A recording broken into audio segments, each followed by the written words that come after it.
पुण्यामध्ये मुठा नदीला मोठा पूर आलेला आहे। खडकवासला धरणातून विसर्ग सुरू करण्यात आला आहे। धरणातून 35,000 क्युसेक पाण्याचा विसर्ग सुरू आहे। गरज पडल्यास विसर्ग वाढवणार असल्याचं प्रशासनानं स्पष्ट केलंय। भिडे पूल पाण्याखाली गेलेला आहे। एकता नगरामध्ये पाणी शिरल्याचं पाहायला मिळतंय आणि याचा आढावा घेतलाय आमचे प्रतिनिधी चंद्रकांत फुंदे यांनी।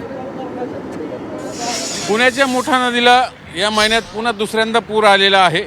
यावेळेस वरची धरणं अगदी काठोकाठ भरलेली आहे। धरण साठा जो आहे चारही साखळी धरणाचा खडकवासला, पानसेत, वरसगाव आणि टेमघर हा 92% पुढे खडकवासलावर 100% भरले, पानसेत पण भरले, वरसगाव फक्त टेमघर थोडं कमी आहे। पण आता पाऊस एवढा जोराचा वाढला त्यामुळं फ्लड मॅनेजमेंट म्हणून रात्री या धरणात 6,000 क्युसेक सोडलं, नंतर 14,000, नंतर पुन्हा 22,000 आणि आता 35,000 आणि नंतर 45,000 म्हणजे ऑलरेडी पाटबंधारे विभागाने जाहीर करून टाकले की पाण्याचा फ्लो वाढत चाललेला आहे। वरचा येवा पाऊस सुरू आहे वरती धोधो, त्यामुळं हा नदीपात्रातला विसर्ग हा आम्हाला 22,000 डायरेक्ट 35 आणि नंतर 45,000 करावं लागतं साधारण दुपारी 3 नंतर। त्यामुळं आत्ताच बघू शकतो हा भिडे पूल जो आहे तो खरं तर हल्ली 18,000 क्युसेकच्या पुढे गेलं, म्हणजे 13,000लाही जातो आणि तो आत्ता ऑलरेडी पाण्याखाली गेलेला आहे।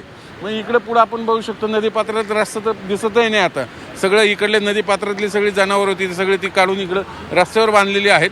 पण जे पुराचा तडाखा बसलेली मंडळी आहेत, पुलाची वाडी, एकता नगरी, तिकडे पाटील इस्टेट, हे सगळे संगमवाडी ब्रिज, यांना मात्र ह्या पुरामुळं प्रचंड त्रास सहन करावा लागले, कारण त्यांच्या घरात पाणी गेलेलं आहे। व्हिडिओ जर्नलिस्ट नितीन सांडबोरसह चंद्रकांत फुंदे, झी मीडिया, पुणे।